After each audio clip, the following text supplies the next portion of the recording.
Bismillahirrahmanirrahim. Assalamualaikum warahmatullahi wabarakatuh. Alhamdulillahi wa kafa, wassalatu wassalamu ala rasulillahil mustafa wa ala alihi wa sahbihi wa man wafa wa ba'd. Fa ahbaballahi wa ahbaba rasulihi sallallahu alaihi wasallam.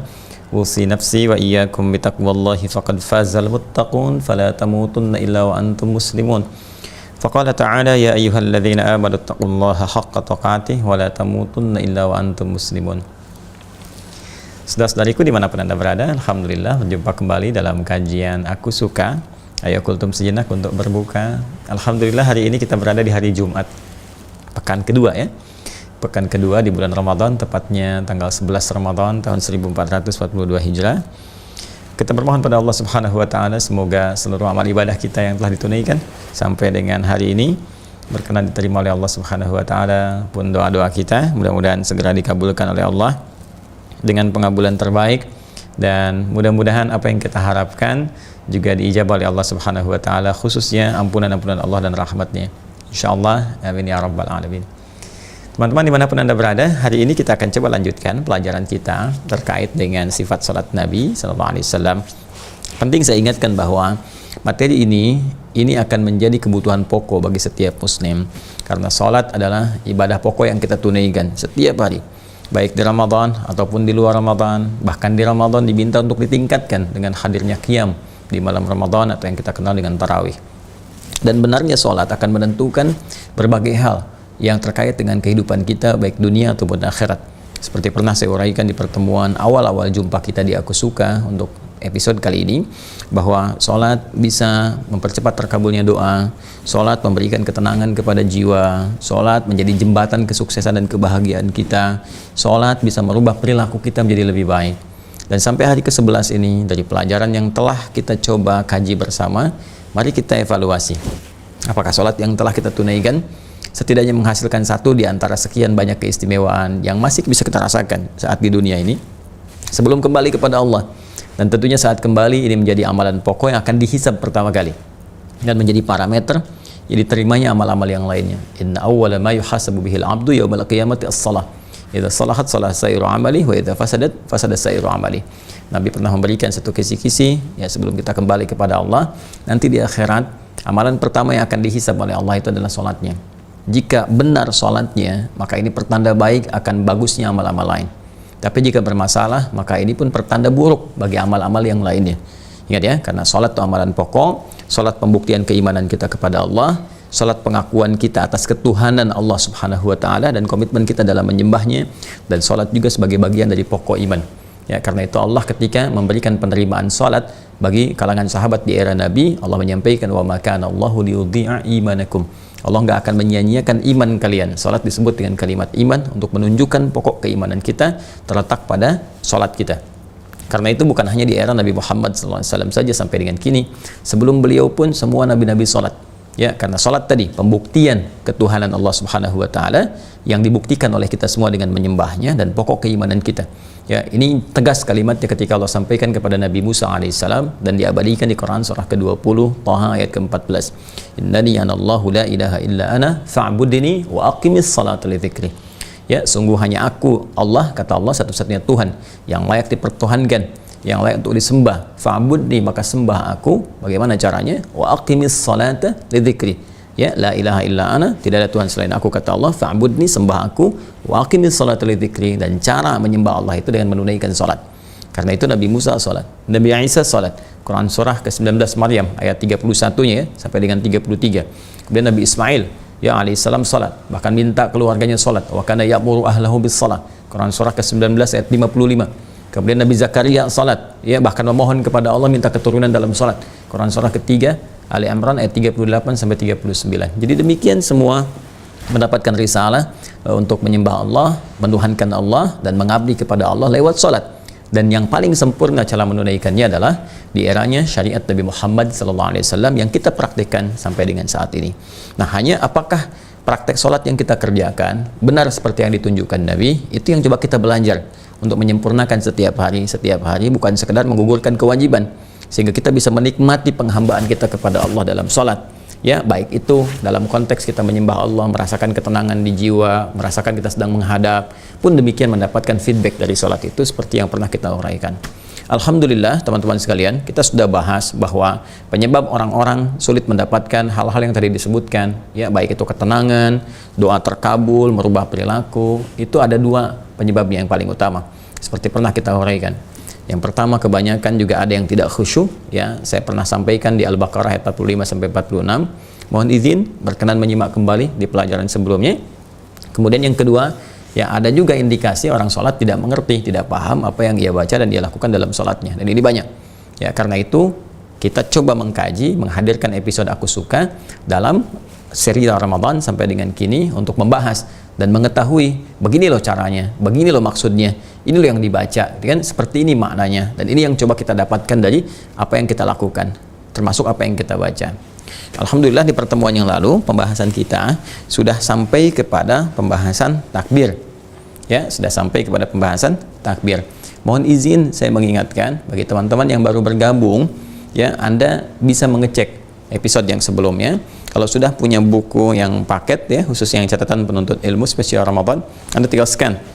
Setiap hari Aku Suka yang keberapa, di scan, nanti muncul bahasan-bahasan itu yang sekiranya kita butuhkan. Baru sekarang kita akan sambungkan pada aspek yang akan kita bahas. Baik, persoalan takbir telah kita tuntaskan di pertemuan yang lalu, baik dari caranya, kemudian bacaannya, pun juga dengan hikmah atau esensinya. Dan ini nanti akan kita bawa terus. Ya, karena dalam fiqih ini yang coba kita akan hadirkan semua. Nanti baik takbir, baik nanti iftitah atau istiftah, kemudian ruku, sujud dan sebagainya, kita akan bahas dari pendekatan tiga hal ini. Ya, ini yang coba kita akan tampilkan. Nah, pertemuan lalu kita sudah belajar tentang takbir.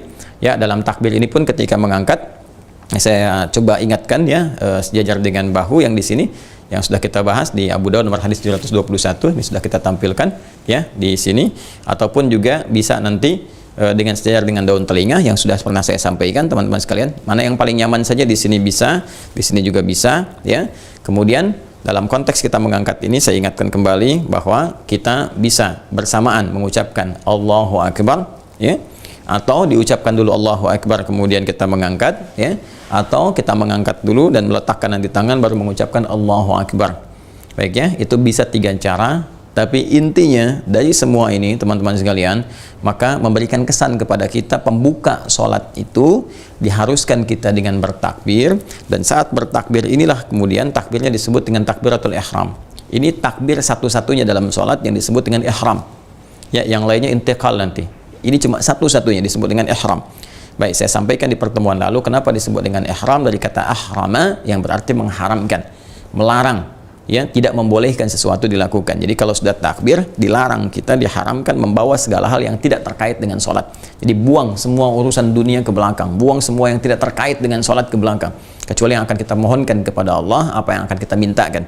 Ya, ini kemudian kita bertakbir, buang, jangan dibawa. Yang repot kan ketika takbir semua masih dibawa, kan? Sehingga ini yang dimanfaatkan oleh setan untuk menggoda. Karena itu saya ingatkan lagi, ada setan spesifik namanya khanzab, ya, atau yang disebut juga dengan khinzib, tulisannya sama, cuma ada yang menyebut khanzab, ada yang menyebut khinzib. Dia yang memberikan was-was, ya, memberikan was-was saat kita mulai takbir. Kalau nggak percaya silakan, sebelum sholat begini biasa. Tapi begitu Anda mulai bertakbir, kemudian mulai ya takbir selesai, itu datang was-was. Ya, dia mulai berwas-was dan memberikan kepada kita gambaran-gambaran. Kalau redaksi riwayatnya mengatakan bima ma'na fayaqulu udhkur kadza udhkur kadza. Ya, fayaqulu syaitanu, maka setan mulai membisikkan was-was udhkur kadza udhkur kadza. Ingat ini. Hatta la yash'urul musalli kam rakatan yusalli. Sampai orang salat itu ada yang tidak sadar berapa rakaat sedang menunaikan salatnya. Ada ya kondisi itu ya, pernah kita alami.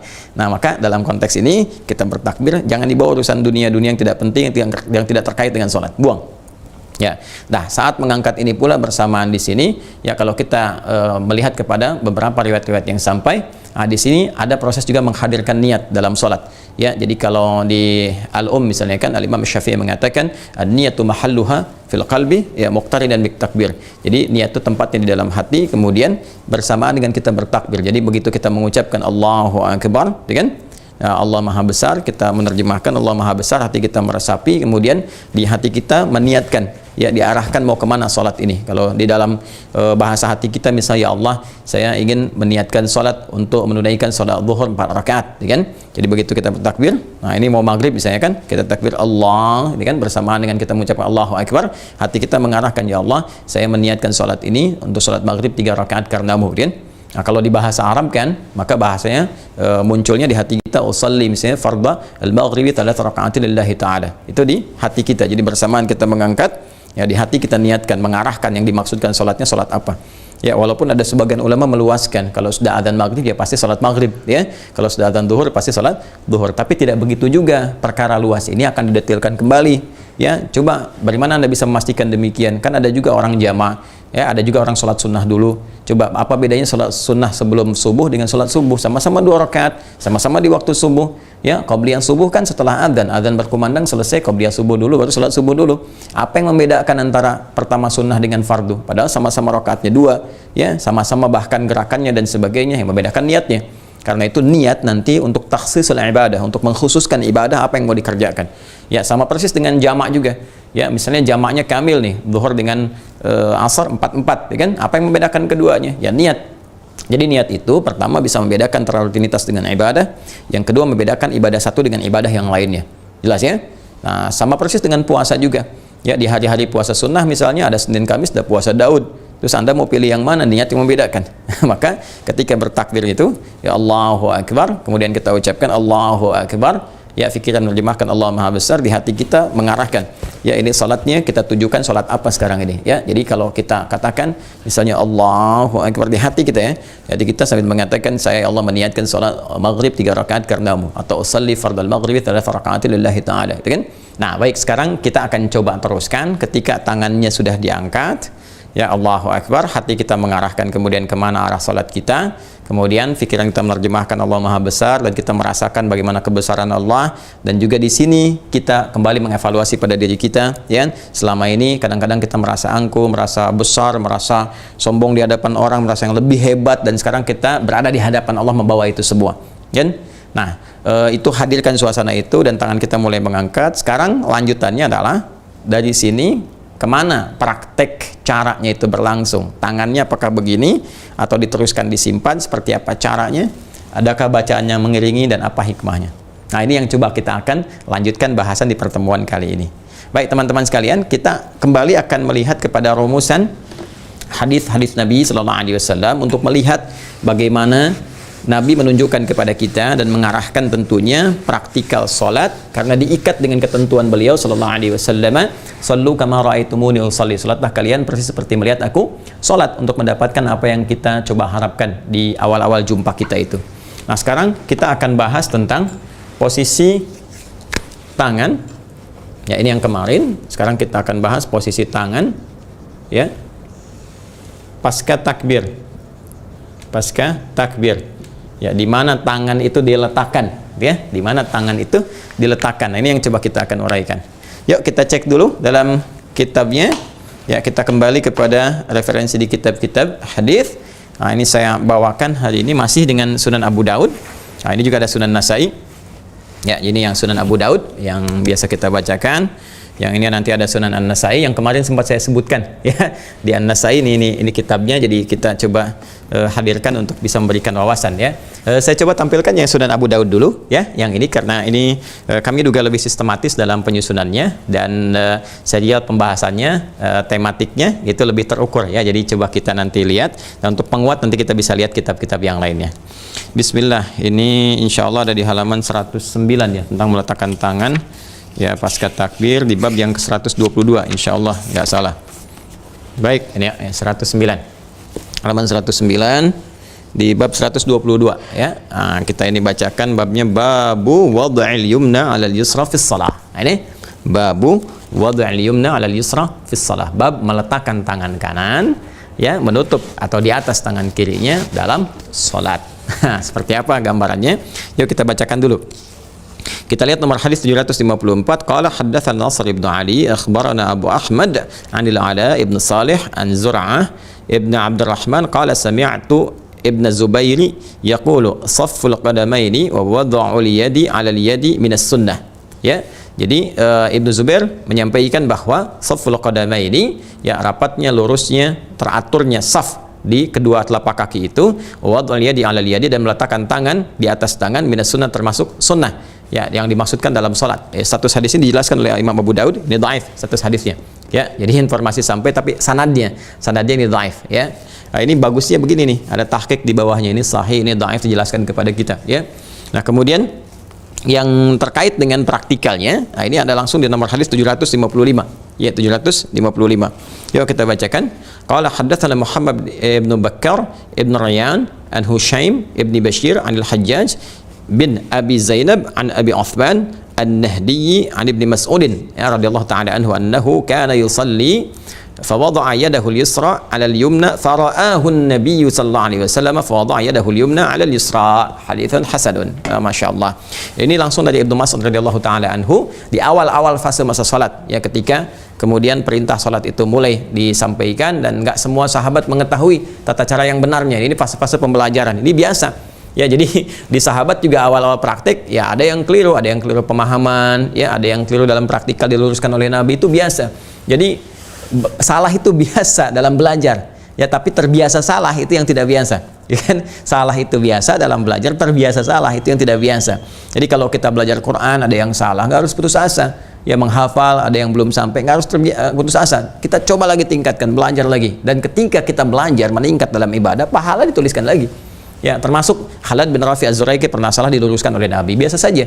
Ya, kemudian juga nanti di sini ada Ibnu Mas'ud radhiyallahu taala anhu, ahli Quran, bacaan Qurannya bagus. Nah, pernah di awal masa salat karena nggak sempat mendapatkan pengetahuan yang lengkap gitu kan, hanya coba menunaikan perintah salat, dilihat dan kemudian dipraktikkan seperti apa nabinya salat, informasi yang sampai kepada beliau tidak seutuhnya, kemudian sempat beliau bertakbir. Nah, ini meletakkan yang kirinya di atas kanannya begini. Nah, Nabi melihat, ketika Nabi melihat ada yang tidak tepat diluruskan oleh Nabi, maka Nabi langsung meluruskannya dengan meletakkan yang kanan, ya, tangannya Ibnu Mas'ud radhiyallahu taala anhu di atas yang kirinya. Jadi yang kanan di atas yang kiri. Nah, ini hadisnya hasan statusnya. Hadis hasan itu masuk dalam golongan hadis sahih, yang membedakan cuma nanti di dhabit, ingatan, ya. Hadis sahih itu kan definisinya mattasala isnaduhu ya binaqlil adid dhabiti 'anil adid dhabiti min ghairi syudzudin wala illatin qadihah. Yang bersambung pertama sanadnya dulu. Jadi untuk menentukan hadis sahih itu, teman-teman sekalian, pertama biasanya ke sanad. Ya, jadi ada dua ilmu nanti untuk ilmu hadis ini. Yang paling pokok itu sanad dengan matan, ya, dirayah war riwayah. Jadi kalau sanad untuk menentukan benar nggak nih sumbernya dari Nabi, ditelusuri orangnya tuh, dan itu kualifikasinya ketat. Ya, nanti kalau misalnya tengah-tengah putus, nah jadi turun statusnya, bisa dhaif, ya, bisa mu'dhal misalnya kan. Terus nanti ada yang di awalnya putus lompat, ada yang langsung lompat ke sahabat, ya, di marfu itu, ada yang seperti itu. Ya, jadi nanti akan menentukan kualitas hadis. Di sini kita kenal istilah-istilah hadis itu ada dhaif, ya, misalnya dibagi lagi nanti ada mungkar, maudhu', ya, ada matruk dan seterusnya. Ya, turunannya juga jadi banyak lagi. Nah, ada lagi yang terkait dengan misalnya kekuatan hafalan, disebut dengan dhabit. Ya, dhabit ini kalau misalnya semuanya benar nih, ya, sanad tersambung keseluruhannya, bagus. Kemudian juga di sini misalnya tidak ada illat, ya, nggak ada persoalan di orangnya. Jadi sanad tersambung semua, tapi orangnya punya masalah. Ya, misalnya orangnya diduga bertindak yang tidak pantas, maka hadisnya akan turun kualitas, bahkan bisa jadi mungkar, ya, karena berbuat sesuatu yang tidak dibenarkan oleh agama, khawatir jadi fitnah terhadap hadis. Nah, itu saking ketatnya, walaupun mungkin informasi yang disampaikan bisa benar. Ya, nanti kalau masalahnya diingatan sedikit saja misalnya, yang tadinya koma harusnya koma misalnya kan, nah di situ jadi hilang misalnya kan, jadi lewat, padahal cuma koma saja. Nah, itu nanti statusnya turun dhabitnya dari yang 100% misalnya jadi 85% atau 90%. Nah, ketika kualitas dhabitnya itu turun, maka hadisnya nanti berubah dari hadis sahih menjadi hasan. Ya, hasan. Jadi sahihnya sahih lidzatihi jadi hasan. Ya, jadi masih dalam konteks hadis sahih. Konteks hadis sahih semua sama betul, cuma nanti diingatan saja, dan ini nanti nggak parah. Ya, kenapa nggak parah? Karena nggak merubah makna pada umumnya, karena sedikit saja dan akan dikuatkan oleh riwayat lain. Ketika dikuatkan oleh yang lainnya, misal si fulan nih, Ibnu Mas'ud meriwayatkan hadis, kemudian nanti Mu'adz bin Jabal meriwayatkan, misalnya Ali bin Abi Thalib meriwayatkan radhiyallahu taala anhum jami'an. Yang ini ingatan berkurang misalnya kan, sedikit saja. Yang ini tetap sama kuat 100%, ini 100%. Maka yang ini akan mengatrol kepada yang ini. Itu yang nanti disebut dengan hadis sahih li ghairihi. Ya, ini naik status langsung sahih karena yang lain menguatkan. Jadi kalau ada hadis hasan itu masih dalam konteks hadis yang sahih. Yang mempopulerkan pertama kali istilah hadis hasan itu Imam At-Tirmidzi. Imam At-Tirmidzi. Nama aslinya Muhammad, tumbuh berkembang di Tirmidzi, dikenal dengan At-Tirmidzi. Ya, jadi ini kita bisa gunakan sebagai acuan. Nah, fa wada'a yadahu al-yumna 'ala al-yusra, meletakkan tangannya yang kanan kemudian di atas yang kirinya. Baik, Nabi meminta Ibnu Mas'ud kemudian memperbaiki, meletakkan tangan yang kanannya di kirinya. Nah, masih ingat? Penting kan saya sampaikan, di salat, di syariat, di wudu itu semua ketat batasannya. Sekarang tangan itu kan ini sampai ini, ya kan? Mana nih kan yang dimaksud tangan di sini? Nah, ini kan masih informasi umum. Kadang-kadang sahabat udah pada paham tangan, oh yang dimaksud yang ini. Tapi kan kalau orang yang nggak paham bisa berbeda. Nanti bisa ini ke sini, gitu kan? Bisa kemudian nanti ini ke sini, bisa ke sini, bisa ke sini. Kan tangan juga. Maka seperti apa batasannya? Nah, ini kita coba lihat lagi teman-teman sekalian. Nah, hadis berikutnya. Baik. Bismillahirrahmanirrahim. قال حدثنا محمد بن محجوب حدثنا حفص بن غياث عن عبد الرحمن بن إسحاق عن زياد بن زيد عن أبي جحيف أن عليا رضي الله تعالى عنه كرمه الله وجهه قال من السنة وضع الكف على الكف في الصلاة تحت السرة. Kan? Ini hadisnya dari sahabat Ali bin Abi Thalib karamahullahu wajhah. Beliau menyampaikan tafsir pertama dari sahabat Ali, minas sunnati, termasuk dari sunnah, artinya mengikuti Nabi sallallahu alaihi wasallam, wada'ul kaffi 'alal kaffi, ya, meletakkan ini telapak tangan yang ini, telapak tangan yang kanan di punggungnya yang kiri. Ya, jadi yang ini telapak ini yang pertama, letakkan di punggung yang kiri ini. Kemudian meletakkannya nanti di bawah pusar. Ya, ini bagian yang pertama. Cuma sayang nanti kualitas hadisnya dhaif. Hadisnya dhaif. Ya, yang dhaifnya itu yang terkait dengan pusarnya. Ya, nanti kita akan lihat. Termasuk informasi yang disampaikan sanad, dari segi sanad itu dhaif, ya. Nanti kita akan lihat. Jadi yang kita ambil pertama kali, informasi pertama, jadi telapak bertemu dengan punggung di sini, ya. Baik, mari kita teruskan lagi. Nah, ini kita ambil misalnya yang selanjutnya. Langsung saja, ya. Qala Abu Hurairah akhdhul kaffi 'ala al-akuffi, akhdhul akuffi 'ala al-akuffi fi sholati tahta as-surrati.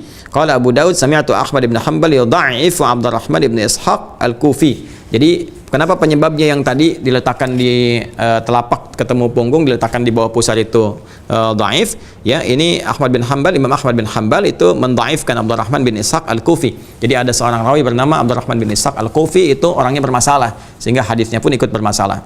Nah, lanjutannya ini yang kemudian kita bisa jadikan acuan.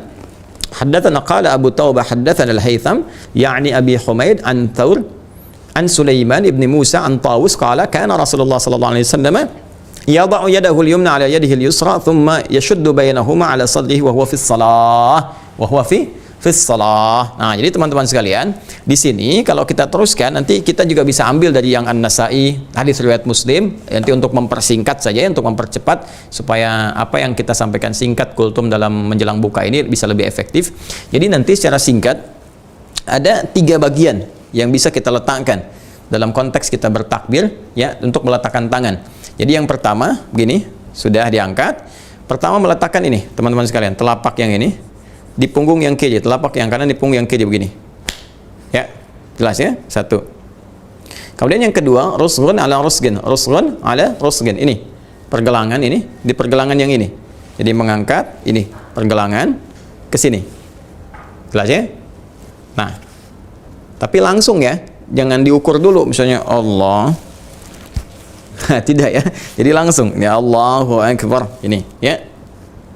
Nah, yang ketiga sa'id. Sa'id itu di sini, ya.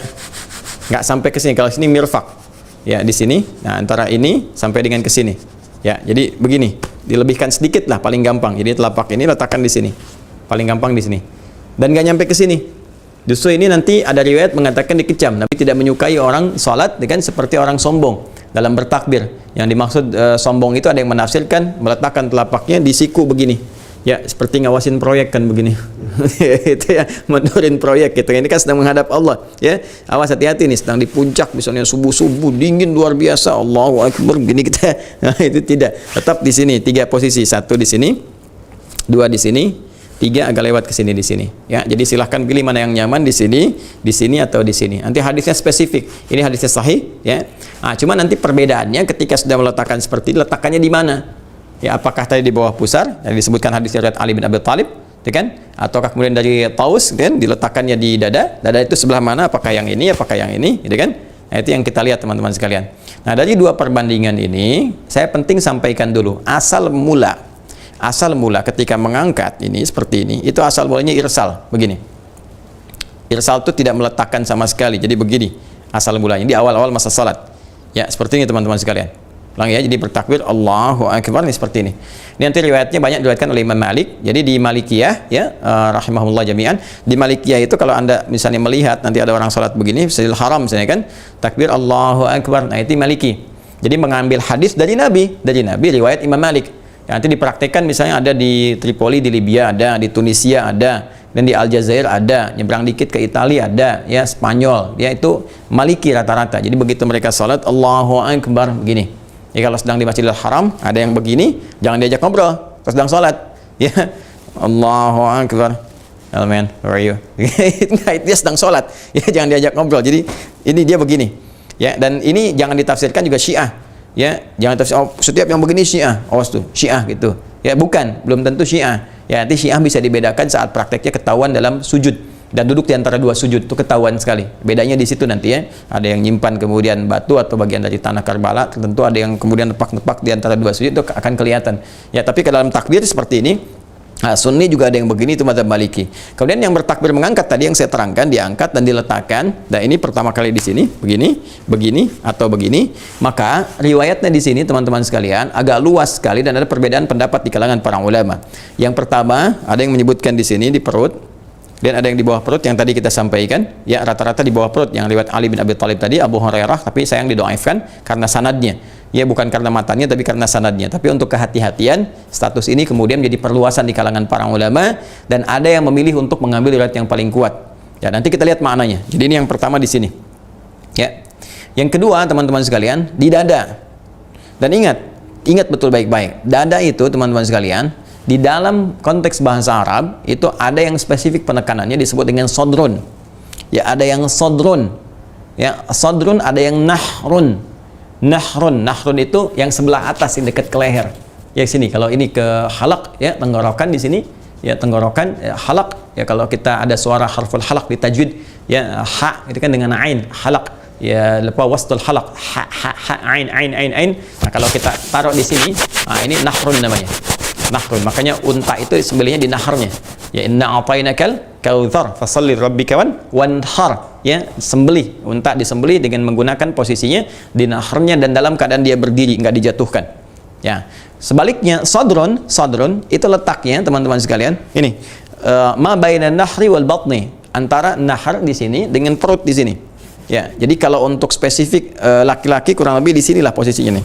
Ya ada rongga yang agak cengkuk kita ke dalam. Nah, di sini. Ya, jadi kalau kita takbir Allahu Akbar letakkan di sini. Ya. Jelas ya?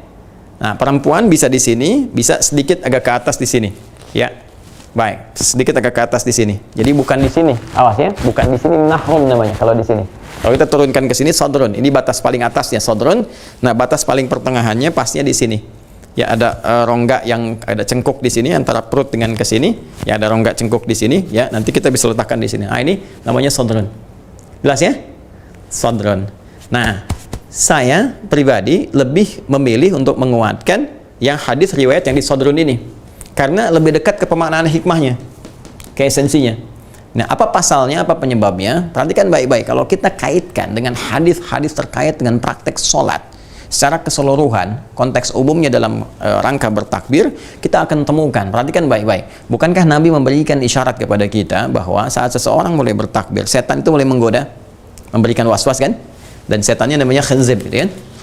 Khanzib, gini. Ada yang menyebut khanzab, ada yang menyebut khanzib. Dia ini ini ya. Yang selalu memberikan was-was kepada kita, mengingatkan sesuatu di luar konteks sholat. Ya Allahu Akbar, ingat handphone, ingat ini, ingat itu, ingat mobil, ingat jemuran belum diangkat. Ini nih oknumnya. Ini oknumnya, ini kita perlu taklukkan. Sedangkan dia, setan itu kan fungsinya memberikan was-was. Dan was-was itu ditanamkan ke dalam kolbu, ke dalam jiwa kita, ke hati kita. Nah, ya, di dalam kolbu ini ada nafas, teman-teman sekalian. Jiwa, yang dimaksud jiwa itu nafas. Ya, nafas. Jadi nafas ini nanti punya dua unsur lagi, yang paling kecil kayak atom persis deh. Ya, ada atom itu kan ada proton, ada neutron dan sebagainya. Ya. Ini kalau di atom tubuh kita itu nafas namanya. Di sini ada positif, seperti atom positif disebut dengan takwa. Ya, ada negatif. Ya, negatif disebut dengan fujur. Tuh. Ini rumusnya di Quran surah 91 Asy-Syams ayat 7 sampai 10. Wa nafsi wa ma sawaha fa alhamaha fujuraha wa taqwaha. Nah, ini karena ini saling berlawanan, ini baik, ya ini yang negatif, ya cenderung kepada hal yang kontradiktif dengan ini sehingga selalu bergejolak. Sehingga di tubuh kita tuh suka ada gejolak dalam jiwa kita. Ya, gejolak. Kadang-kadang mau sholat Allahu Akbar, sekarang, apakah sekarang atau nanti ya, atau ini kerjakan ini dulu, atau jawab handphone dulu dan sebagainya. Nah, itu pergolakan ini. Sesuatu yang bergolak disebut dengan kolbu secara cepat. Ya, makanya ini nafas tempatnya disebut dengan kolbu. Tempatnya nafas disebut kolbu. Jadi kalau kita detilkan, dalam nafas ada takwa, ada fujur, kemudian di nafas ini tempatnya ada di kolbu, tempat besarnya. Kolbu ini tempatnya ada di sodrun. Ya, sodrun. Nah, di dada, gitu kan? Mana dadamu? Ini dadaku, gitu kan? Nah, itu kan menunjuk kepada hati, kepada jiwanya, sumber kehidupannya. Ini sumber kehidupan, ini unsur terkecilnya, ada di kolbu karena bergejolak. Kolbu tempatnya ada di sodrun. Jamaknya sodrun, sudurun. Nah, setan itu berusaha menggoda langsung di frame terbesarnya, di sodrunnya nih, di sudurnya. Ya, supaya ininya terus digolakin, ya, jadi semakin menggolak gitu kan, semakin muncul kegelisahan dan sebagainya, dan ini juga kena. Nah, ini juga berusaha fujur dibangkitkan, ya. Kalau fujur dibangkitkan, takwa yang ditekan, nah ini yang paling bahaya, muncullah keburukan-keburukan. Ya, jelas ya sampai di sini teman-teman sekalian. Nah, dari mana taunya dia menggoda ke sini? Di surat An-Nas. Ya, qul a'udzu birabbin nas, malikin nas, ilahin nas, min syarril waswasil khannas alladzi yuwaswisu fi sudurin nas. Nah, karena itulah teman-teman sekalian, penting bagi kita untuk menjaga keadaan hati kita, ya, keadaan jiwa kita supaya nggak banyak dikuasai oleh setan. Karena itulah kita mencoba menjaga, memegang dengan baik, begitu bertakbir Allahu Akbar, jaga nih jiwa kita jangan sampai diotak-atik oleh setan. Karena itu kondisi lebih seperti ini untuk menguatkan ini dipandang lebih memantapkan kita untuk mendekatkan kepada khusyuk dibandingkan kita mendiamkan begini. Sekalipun itu kembali kepada kondisi masing-masing, tapi saya lebih memilih untuk seperti ini karena ini lebih mendekat kepada pemaknaan dan hikmah. Jelas ya? Ya, bahkan ada yang paling menarik, teman-teman dimanapun Anda berada, ini dalam konteks kita menjaga keadaan khusyuk kita, dalam kita menjaga sodron hati kita, ya, supaya tidak digoyahkan oleh setan, diberikan oleh was-was seperti pemaknaan tadi yang saya sampaikan. Nanti ada juga cara posisi saat kita meletakkan telapak tangan yang kanan ini di punggung yang kiri yang seperti ini. Ini ada satu riwayat di An-Nasai nanti disebutkan menggenggam. Ya, nanti kita lihat ya, kita lihat, coba kita saksikan di Sunan An-Nasai. Nah, ini kitabnya. Ya, ini kitabnya. Di halaman 120 kalau tidak keliru. Bismillah. Ya, 120 itu di kanan. Nah, ini dia ya. Halaman 120 di pembahasan yang ke-9 ya, 9 hadis nomor 887. Yang ini ya. Nah, ini judulnya Wad'ul yamin 'ala shimal fi shalah. Ya, kitabul iftitah, di kitab iftitah terkait dengan salat, meletakkan yang kanan pada yang kiri di dalam salat. Ya, hadisnya sahih. Jadi ini kalau di An-Nasai langsung diberikan status begini, sahih ya. Kalau di Abu Daud ini di ujungnya nanti ada keterangan. Bismillahirrahmanirrahim. Qala akhbarana Suwaid ibn Nasr qala anba'ana Abdullah ibn Musa anba'ana Abdullah an Musa ibn Umair al-Anbari wa Qais ibn Sulaim al-Anbari qala haddatsana Alqamah ibn Wa'il an abihi. Dari Alqamah bin Wa'il dari bapaknya ya. Qala ra'aitu Rasulullah sallallahu alaihi wasallam idza kana qa'iman fi sholati qabada bi yaminihi 'ala shimalihi. Nah, ini kalau kita temukan dari Alqamah bin Wa'il dari bapaknya. Jadi ketika beliau menyaksikan salatnya Rasulullah sallallahu alaihi wasallam saat beliau bertakbir, itu qabada bi yaminihi ya 'ala shimalihi fi shalah. Jadi beliau kemudian menggenggam, qabada itu seperti ini. Ya, menggenggam yang telapak kanannya ke yang kirinya di salat. Jadi seperti ini. Ya, jadi boleh kita yang pertama tadi seperti ini, meletakkan begini saja. Kemudian begini, rusun ala ruskan begini. Ya, kemudian sa'id ke sini sedikit. Ini pun nanti di An-Nasai ada hadis berikutnya yang menerangkan yang telapak ya, kemudian ke rusun pergelangan sampai ke sa'id. Ini kalau kita baca hadis nomor 889. Ya, ini kita temukan. Baik, 889. Nah, di sini ada redaksinya. Thumma wada'a yadahu al-yumna 'ala kaffihi al-yusra war-rusghi was-sa'id. Ya, wa kaffihi al-yusra war-rusghi was-sa'id. Ini diletakkan begini, war-rusghi ini, was-sa'id di sini. Nah, yang tadi sampai qabada sampai begini. Ya, artinya saking pentingnya kita menjaga keadaan khusyuan hati kita, menjaga jiwa kita gitu kan, ketika kita menunaikan sholat, supaya tidak banyak was-was setan memberikan pengaruh pada sholat kita. Maka ada redaksi sampai menggenggam seperti ini, dan di Abu Daud tadi sampai menekan seperti ini. Jadi saking kita menjaga diri kita, menguatkan diri kita, ini diantara hikmahnya supaya nggak kena was-was setan. Jadi ketika Allahu Akbar seperti ini, bukan cuma meletakkan, tapi kita coba sedikit dikencangkan, gitu kan, kencangkan seperti ini, sehingga membuat jangan terlalu kencang juga ya, nanti nafas kita bisa bermasalah gitu. Yang dimaksudkan ini memberikan dampak kepada jiwa kita sehingga menekan was-was supaya keluar dari keadaan tubuh kita. Ini bisa menggenggam begini, bisa sekedar begini saja. Ya, jelas ya? Nah, ini ada bagian-bagian yang penting sekali untuk kita pahami, terutama aspek hikmah ini. Ya, kadang orang cuma cukup sampai yang penting benar. Ya benar secara fikih, kewajiban itu tuntas tuh kan, tapi hikmah nggak dapet. Ya, sekali lagi kenapa diangkat begini, kenapa kemudian seperti ini, ya. Dan yang paling menarik ini, kenapa yang kanan ini yang menutup yang kiri, ya kan? Bukan yang kiri begini yang tadi dibenarkan oleh Nabi, kisahnya Ibnu Mas'ud radhiyallahu taala anhu, ya, begini, kemudian dibalik ininya, bukan yang ini tapi yang ini, yang kanan yang menutupkan yang seperti ini, ya. Nah, ini ada hikmah juga teman-teman sekalian, dan hikmah ini nanti nyambung ke doa iftitah. Ya, karena itu nanti kitab di An-Nasai dibuka dengan kitabul iftitah, membuka, ya. Ada doa iftitah, nanti akan nyambung suasana ini ke doa iftitah. Apa itu? Ini refleksinya begini, gambarannya. Ini agak jarang ya didapatkan informasi seperti ini. Kita harus menggali dengan cukup banyak ya. Jadi yang kanan ini kan umumnya mewakili segala hal kebaikan, digambarkan sebagai sesuatu yang kanan, ya. Jadi aliran kanan, pemikiran kanan ini umumnya menuju pada sesuatu yang positif, baik. Yang kiri sesuatu gambaran yang kurang baik lah ya. Visualisasinya seperti itu. Antitesis dari yang kanan tadi. Nah, kenapa dalam kehidupan kita teman-teman sekalian, kita penting untuk menyadari, ini kalau kita gambarkan kiri sesuatu yang kurang baik sebagai gambaran umum, kanan sesuatu yang baik. Nah, sekarang perhatikan baik-baik. Kiri ini megang di sini, ya kan? Ini ke bagian dada kita, inti jiwa kita, dan di situ tadi saya terangkan ada takwa, ada fujur di nafas kita, ya. Takwa mewakili jiwa-jiwa kebaikan, ini qad aflaha man zakkaha wa qad khaba man dassaha, ini fujur mewakili hal-hal yang jelek, yang kurang baik, yang asalnya untuk bisa menjadi katalis trigger yang baik itu muncul. Tapi kadang-kadang ini dibuat oleh setan menjadi dominan, diberikan was-was. Ya, kalau di sini misalnya ada jujur, di sini ada dusta, misalnya kan. Nah, asalnya dusta itu ya dibuat oleh Allah, dijadikan untuk bisa ya mengatrol, ya mengangkat supaya jujurnya itu naik. Jadi dusta diciptakan untuk membuat jujur itu muncul. Sebab kalau nggak dibuat sifat dusta, itu jujur nggak akan muncul. Bukan untuk menjadikan manusia berdusta, bukan. Ya, marah itu diciptakan, marah. Ya, supaya sabarnya nampak. Jadi kalau nggak ada marah, sabar nggak ketahuan. Nggak ada peristiwa yang bisa membuat kita misalnya terpancing sesuatu keluar amarah. Nah, itu sabar nggak akan nampak. Coba ujug-ujug suami pulang ke rumah, istri mengatakan sabar ya Pak, sabar. Ya, ada masalah apa, ya kan? Tapi kalau ada persoalan dan sebagainya, kemudian tampak dalam kehidupan, maka cara memahaminya ini Allah ingin meningkatkan kesabaran kita sehingga kualitas kehidupan kita lebih meningkat untuk mengatasi persoalan di masa depan yang lebih besar lagi. Ya, jadi bukan untuk membuat manusia larut dalam amarah. Cuma kadang ini dimanfaatkan oleh setan, alladzi yuwaswisu fi sudurin nas. Ini yang dimunculkan sehingga jadi pemarah, jadi orang yang terlibat dalam dusta dan sebagainya. Ini yang jeleknya, ini yang muncul. Ya, ini yang munculnya nih. Nah, ketika ini muncul perbuatan yang kurang bagus, yang keluar dari sini, dari nafas ini. Karena fujur tempatnya di nafas, sering disingkat dengan nafsu. Ya, maka nafsu digoda oleh setan lewat sudur ini, maka keluarlah kemudian perbuatan dari nafas itu yang jelek. Ini yang dimaksudkan di Quran surah ke-12 ayat 53. Ya, wa ma ubarni'u nafsi innan nafsa la'ammaratum bisu'. Ya, kita nggak bisa menjadikan diri kita suci sepenuhnya karena dalam diri kita itu ada nafas, di dalamnya ada fujur yang sering diwaswasi oleh setan. Sehingga ketika ini dominan, keluar perbuatan buruk. Buruk ini yang disebut oleh Al-Quran dengan nama su.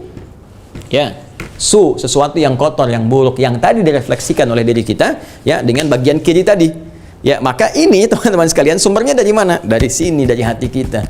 Jadi semua kegiatan kita teman-teman, baik yang positif ataupun negatif, pada intinya bersumber dari sini. Dan ini yang disebutkan di hadis Nabi SAW. Nanti dalam hadis yang lain, sahih kualitasnya, Nabi menyampaikan, Inna fil jasadi mudghatan, idza salahat salahal jasadu kullu, wa idza fasadat fasadal jasadu kullu, ala wahiyal qalbu. Ini, tadi saya sebutkan. Dalam diri kita itu, ya, ada inti kehidupan di manusia yang menentukan perilaku kehidupan manusia. Kalau dia bagus, maka bagus semua perilakunya. Karena dia akan memberi sinyal pada seluruh anggota tubuh untuk bersikap, ya kan? Kalau dia jelek, maka akan jelek. Ya, semua sikap dari anggota tubuh itu pancarannya ada di situ. Ala wahyal qalbu, kata Nabi, itulah qalbu seseorang.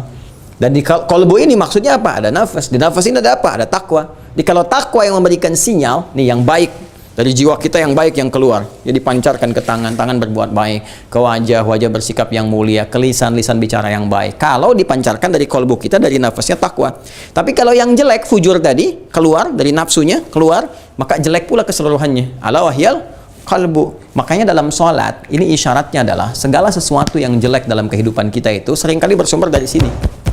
Ini yang harus kita jaga. Ya, ini yang harus kita jaga, ini yang harus kita kendalikan. Jadi kalau nggak mampu mengendalikan jiwa kita, hati kita, maka keluarlah sesuatu yang kotor, sesuatu yang buruk. Ya, dan direfleksikan teman-teman sekalian, buruk kan dengan yang kiri ini. Dalam sholat kan kita bertobat, ingat ya, kita bertobat. Ya, maka itu cara taubat yang baik adalah salah satunya gantilah yang jelek ini dengan sesuatu yang baik. Ini gambaran dengan yang kanan. Tutupi yang jelek dengan perbuatan baik.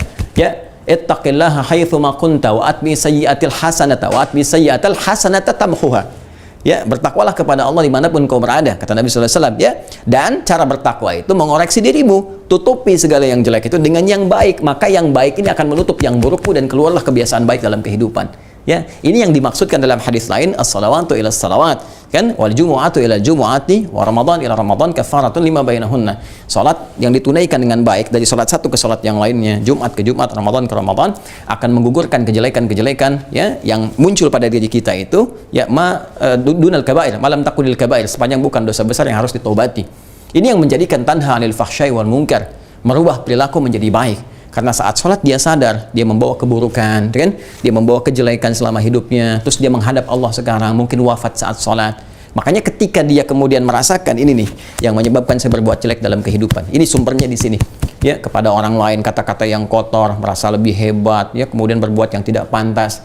Lalu coba kita tutup dengan yang baik. Kita memohon kepada Allah, ya Allah berikan aku kekuatan untuk mengendalikan jiwaku, melawan waswas setan. Lalu kita kemudian mengatakan pasrah kepada Allah dengan berkata, Allahumma ba'id baini wa baina khataayaya kama ba'adta bainal masyriqi wal maghrib. Begitu kita menyadari banyak salahnya, kita ucapkan, ya Allah, mohon ya jauhkan antara aku dan kesalahan yang aku perbuat ya Allah sebelum sholat ini. Aku ingin berubah, kan? Jauhkan aku dengan kesalahan-kesalahan, terus jauh engkau bentangkan antara timur dengan barat yang tidak pernah bertemu. Ya, atau engkau pasrah kepada Allah, mohon kepada Allah perlindungan, kebaikan, dan berusaha menjadi baik sejak saat ini dalam sholat Anda. Anda mengatakan misalnya, wajjahtu wajhiya lilladzii fataras samawati wal ard hanifan musliman wa ma ana minal musyrikin, inna sholati wa nusuki wa mahyaya wa mamati lillahi rabbil alamin la syarika lahu bidzalika umirtu wa ana awwalul muslimin atau wa ana minal muslimin. Mulai hari ini aku akan tunduk patuh ya Allah. Aku akan tunduk patuh kepadamu ya Allah. Aku akan berubah jadi lebih baik. Itu artinya. Dan itu bukan ilmu otak-atik. Itu kalau kita kumpulkan semua hadisnya terkait berkelindan dengan semua. Jadi nggak sembarangan teman-teman. Bertakbir itu bukan sembarangan. Bukan perkara Anda cuma mengangkat begini kemudian Anda letakkan. Bukan. Semua ada maknanya. Buang semua urusan yang tidak penting ke belakang. Jangan bawa-bawa dalam sholat. Kan? Kemudian sadari ketika Anda menghadap Allah, Allah Maha Besar. Kan? Anda berada di hadapan kebesaran Allah Subhanahu Wa Taala. Sementara Anda membawa dosa dalam kehidupan. Ini buktinya Anda nggak bisa mengendalikan hati. Banyak keluar yang kotor-kotor dalam hidup. Sementara Anda bangga sekarang menghadap Allah dan banyak dosa Anda bawa. Dan belum mau taubat, maka tutupi dengan kebaikan. Ya, tutupi dengan kebaikan. Ya, mulai hari ini bertobatlah kepada Allah, akui dosa-dosa, itu kan? Bagaimana doa Anda bisa dikabulkan? Anda minta dalam sholat, minta banyak hal, mau dikabulkan, sementara maksiat masih banyak. Taubat dulu, John. Taubat dulu. Tutupi dulu dengan yang baik seperti ini. Ya, berjanji kepada Allah, genggam ini untuk menguatkan tekad kita. Itu maknanya. Ya, makanya ada beberapa kejadian yang terjadi dan turun ayat kemudian yang membenarkan peristiwa ini untuk menghapuskan dosa. Ya, contoh misalnya asbabun nuzul Quran surah ke-11 Hud ayat 114. Itu kan ada orang berbuat salah, terus dia minta dihukum kepada Nabi. Nabi dia mendekati waktu sholat. Ya, begitu kemudian selesai sholat, dia pun ikut sholat. Ya, terus dia minta lagi dihukum kepada Nabi. Turunlah Quran surah ke-11 Hud ayat 114. Aqimis sholata tarafain nahar wa zulafan minal lail innal hasanati yudhibnas sayyiat. Kan? Tunaikan sholat ya di kedua waktu siang kemudian sampai dengan malam, maksudnya dari mulai zuhur sampai dengan ke asar, subuh sampai dengan ke asar, kan dua waktu bentangan, sampai dengan ke malam, maghrib ke isya. Innal hasanati, semua perbuatan baik itu, sholat itu disebut hasanah, jamaknya hasanat. Semua sholat ini itu menjadi hasanat, kata Allah langsung. Yudhibnas sayyiat, yang seharusnya ketika ditunaikan dia menggugurkan, menghilangkan semua yang jelek-jelek. Jadi kalau kita benar sholat, ya kita bertekad, ini hilang kebiasaan jelek ini, ditutup pada yang baik. Ya, ya, dan ini dimunculkan juga oleh Al-Imam An-Nawawi dalam Al-Arba'innya. Hadis-hadis tadi, cuman kadang ketika membahas itu nggak nyampe karena nggak dikaitkan dengan pembahasan ini. Ya seperti yang tentang inna fil jasadi kan di nomor yang ke-6. Terus ittaqillaha haitsu ma kunta nomor ke-18 itu kan? Ada kan? Ittaqillaha haitsu ma kunta wa atbi sayyi'atal hasanata tamhuha. Itu ada dari Muaz bin Jabal gitu kan radhiyallahu taala anhu, ya. Nah, jadi hal-hal yang semacam ini teman-teman sekalian ini penting untuk kita bahas sehingga kualitas salat kita menjadi berubah lebih baik. Ya, dari mulai bertakbir, ingat tadi ya. Kemudian meletakkan tangan, semua ada makna. Tangan digenggam itu maksudnya apa? Kemudian kita bertekad bagaimana dan seperti apa membacakannya. Ya, dan penting saya koreksi ya, penting saya koreksi dalam beberapa praktikal ini yang saya temukan. Ya, dalam referensi hadis yang kita kemudian bahas, saya belum menemukan yang seperti ini misalnya. Contoh ya, bertakbir Allahu Akbar simpannya di sini misalnya. Nah, ini saya nggak dapat riwayatnya. Ya, Allahu Akbar. Ini saya nggak dapat. Ya, bahkan mohon maaf, saking sulitnya saya menemukan, jangankan di kitab sahih, di kitab hadis palsu pun saya nggak ketemu. Ya, jadi saking palsunya pemalsu hadis pun tidak tertarik memalsukan hadis ini karena memang susah nggak nemukan gitu. Ya, yang ada di sini paling kan, yang ada di sini misalnya atau di sini. Nah, di antara itu semua saya lebih menguatkan yang di dada. Ya, sadrun di sini.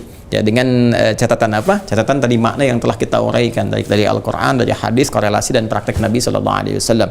Ya, pun demikian yang misalnya yang seperti ini, mohon izin ya, saya tidak bermaksud menyalahkan ya, tapi saya nggak menemukan dalil referensi, jangankan di yang saya di kitab palsu pun nggak saya temukan. Jadi jangan terlalu repot gitu kan, yang ada aja yang kita praktekkan, nggak usah terlalu kreatif gitu kan. Kemudian yang mengangkat seperti ini, ya ini yang saya temukan sekali begini gitu kan. Nah, jadi saya tidak menemukan juga misalnya yang seperti ini, memutar begini. Ya, nah saya belum temukan yang Allahu Akbar. Nah, ini saya nggak temukan, ya. Mungkin ini agak keseleo pemahaman. Keseleo pemahaman tuh maksudnya begini. Tadi kan ada praktek Ibnu Mas'ud itu kan, radhiyallahu taala anhu, yang tadinya di kiri begini kan, kiri begini. Kemudian teman-teman sekalian oleh Nabi dibetulkan, bukan di sini tapi yang ini yang masuk begini. Ya, jadi sebagian ada yang mempraktekkan begini, terus gini gitu ya. Nah, itu mungkin mencoba memadukan hadis tapi caranya nggak tepat. Justru Nabi meluruskan, bukan ingin dipraktekkan begitu lagi. Jadi langsung aja John, ya takbir Allahu Akbar begini. Jelas ya? Baik, jadi nggak usah diputar lagi begini dan nggak usah punya perasaan nggak enak sama Allah, masa kiri dulu kanan dulu baru gini, nggak usah. Ya, jadi sesuai ketentuan saja, sallu kama ra'aitumuni usalli, takbir, ya langsung begini. Jadi tidak usah kemudian begini, nah, diputar begini, apalagi angkat kaki sedikit begini gitu ya. Nah, itu kita sesuaikan. Ya, kita mencoba mencari referensi ya, walaupun mungkin teman-teman temukan referensinya, alhamdulillah. Tinggal nanti silahkan jadi rujukan mana yang paling kuat. Jadi di sini kita tidak menempatkan dan saling menyalahkan, tidak, tapi lebih kepada menggali. Ayo coba ini dalilnya mana, ini referensinya mana. Dari sini nanti kita kemudian pahami dan gali makna serta esensi dalam kehidupannya. Nah, kurang lebih seperti ini pembahasan sampai kita bersedekah. Baru begini nih. Nah, kan tadi sudah merasa kan? Sudah merasa banyak salah, pengen ditutupin, pengen apa. Nah, sekarang bagaimana memohonnya kepada Allah supaya kesalahan itu digugurkan oleh Allah. Lihat stepnya. Dari mulai takbir, gitu kan? Terus kita bersungguh-sungguh berniat mengharap ridha Allah, khusyuk. Mungkin ini juga hari terakhir kita kembali bertakbir, itu kemudian meletakkan apa maknanya, ya. Begitu kita buang semua urusan tidak terkait dengan sholat, kita berjanji mengevaluasi diri, ini kita rasakan banyak salah dalam hidup. Bayangkan apa sih yang salahnya itu. Jangan dulu minta sesuatu tapi kotor. Anda banyak salah sama orang, terus tiba-tiba datang kepada orang itu langsung mau pengen permintaan, apa dikasih? Ya, gak mungkin kan? Nah, sekarang Anda sama Allah lebih daripada itu. Allah itu Rahman Rahim, pasti memberi, tapi kan ada adabnya. Masa ya Anda menghadap Allah punya merasa banyak salah langsung pengen minta dikabulkan? Anda siapa? Ya, maka dari itu kita evaluasi diri, rasakan, kemudian kita merasakan bahwa ingin menutup dengan kebaikan-kebaikan, ingin kita hilangkan, lalu kita memohon kepada Allah sebelum minta dengan Al-Fatihah itu. Kita ingin memohon bagaimana kesalahannya diampuni, bagaimana dibersihkan oleh Allah sebelum nanti kita berpasrah kepada Allah dan minta segala kebutuhan kita. Ada bacaannya sampai dengan 9 lafaz yang bisa kita pilih dan berdasarkan situasinya. Nah, insya Allah pembahasan itu nanti kita akan teruskan di edisi ke-12 Aku Suka esok hari, teman-teman sekalian. Jadi saya kira kita cukupkan dulu ya untuk pembahasan ini. Jadi ini saya datangkan yang baru. Kemarin Al-Bukhari sudah, Abu Daud, ini Sunan An-Nasai. Nanti kita akan tambah terus ya beberapa yang kalau ada keterkaitan kitabnya. Jadi kita baru takbir, baru meletakkan tangan. Ya, belum kemudian disambungkan kembali. Semoga Allah berikan kelapangan pada kita untuk bisa menuntaskan pembahasan dengan izin Allah Subhanahu wa taala dan diberikan petunjuk supaya membahas dengan benar, mengamalkan dengan benar dan mendapatkan apa yang Allah janjikan kepada kita semua. Kami kira itu. Teman-teman yang baru bergabung silahkan dicek kembali tayangan sebelumnya, dan teman-teman yang nanti yang telah tersambung dengan Mira ya untuk pesantren virtual kita, bersiap-siap ya, ikuti ketentuannya seperti yang telah saya sampaikan dalam pengumuman. Insya Allah nanti pembelajarannya akan lebih spesifik dan ada latihan-latihan yang bisa kita maksimalkan. Baik, terima kasih. Selamat berbuka. Allahumma taqabbal minna innaka antas sami'un alim wa tub 'alaina innaka antat tawwabur rahim. Allahumma ij'alna minal musallin waj'alna minal khashi'in waj'alna min ibadikas salihin. Wa sallallahu ala sayyidina Muhammadin wa ala alihi wa sahbihi ajma'in. Wa akhiru da'wana alhamdulillahi rabbil alamin. Subhanakallahumma bihamdika nasyhadu an la ilaha illa anta nastaghfiruka wa natubu ilaik. Assalamualaikum warahmatullahi wabarakatuh.